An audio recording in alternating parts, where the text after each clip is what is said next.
What if Oleksandr Usyk beats Tyson Fury? What would be the implications for his career, for the heavyweight division, and for the sport of boxing as a whole? For his entire career, Oleksandr Usyk has been the quintessential throwback fighter. He just wants to fight the best, and he doesn't care where he has to go to make it happen. Has gloves, will travel. There's no ducking, there's no messing about, there's no delaying a fight to let it marinate, there's no cross the street talk, there's no acting like a diva at the negotiating table. None of that. Usyk is literally the antithesis of a diva. He wants all the smoke, and he wants it right now. No messing around. He ran right through the cruiserweight division in short time to become undisputed. And when that was done, he called out Tony Bellew. Because although Usyk had all the belts, Bellew hadn't actually lost his WBC belt in the ring. He either relinquished it or was stripped of it. So Usyk wanted to tie up all the loose ends before moving up to heavyweight. He didn't want there to be even the tiniest grain of doubt that he was the number one man at cruiser. Just think about that. In fact, I had to laugh. I saw this post on Instagram the other day comparing Oleksandr Usyk to Mike Tyson. It said,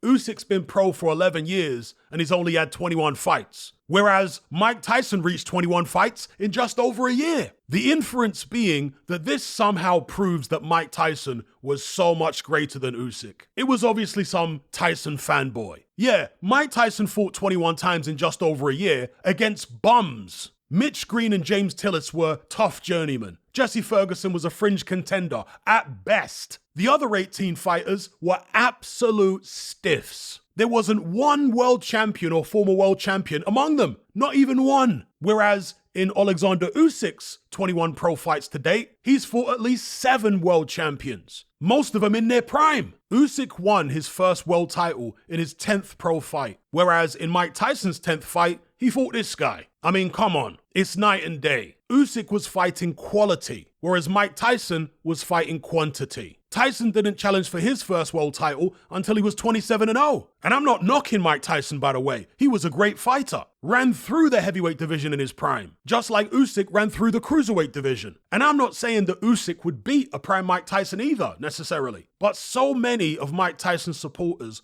are fanatical whack jobs. Most of them are super casuals, so they tend to come out with an incredible amount of nonsense. But anyway, Usyk became undisputed cruiserweight champion, beating top guy after top guy, back to back to back. He then moves up to heavyweight, takes 2 fights to get adjusted to the weight class, then jumps straight in with Anthony Joshua for the unified heavyweight title. To put that in perspective, when Evander Holyfield moved up to heavyweight, he had 6 fights before he challenged for the heavyweight title. So understand the speed at which Usyk has moved throughout his career. This guy is not messing about at all. He beats AJ, tries to unify with Fury, but Fury's messing around. Beats AJ in a rematch, makes a second attempt to unify with Fury, but Fury's messing around again. Then beats his mandatory in Daniel Dubois, and finally manages to get Fury to sign for a fight on the 3rd attempt. And he's doing all this against guys who are much bigger than him, much younger than him,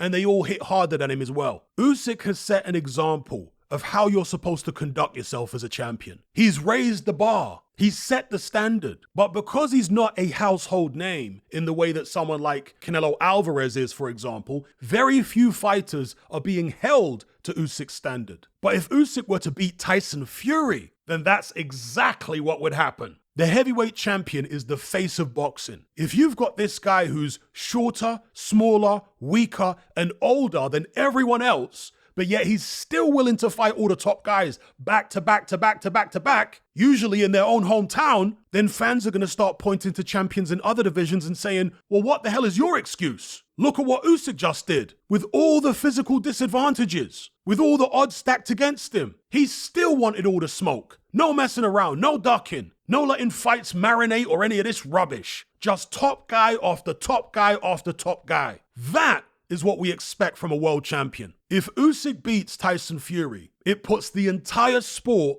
on notice. That's not to say there aren't already fighters in lower weight divisions doing what Usyk is doing. People like Inoue, for example. But again, we're talking about the world heavyweight champion here. The heavyweight champ like it or not, is more influential than a super bantamweight. Now, moving forward, after a victory over Tyson Fury, what does Oleksandr Usyk do next? Let's say there's no desire for a rematch. Does Usyk then retire at the top? Does he defend his titles? If so, who against? And to what end? Usyk has already established himself as the greatest cruiserweight in history. He's in the Hall of Fame with that one already. But will that be enough for him? Does he also want to go down as one of the greatest heavyweights in history? Because I don't think he has enough time for that. The Fury fight would be only his 4th world title contest at heavyweight. When you look at the greatest heavyweight champions in history, most of them had closer to 20. They fought all the contenders, all the ex-champions, all the young guns and old vets, no stone left unturned. And just like them,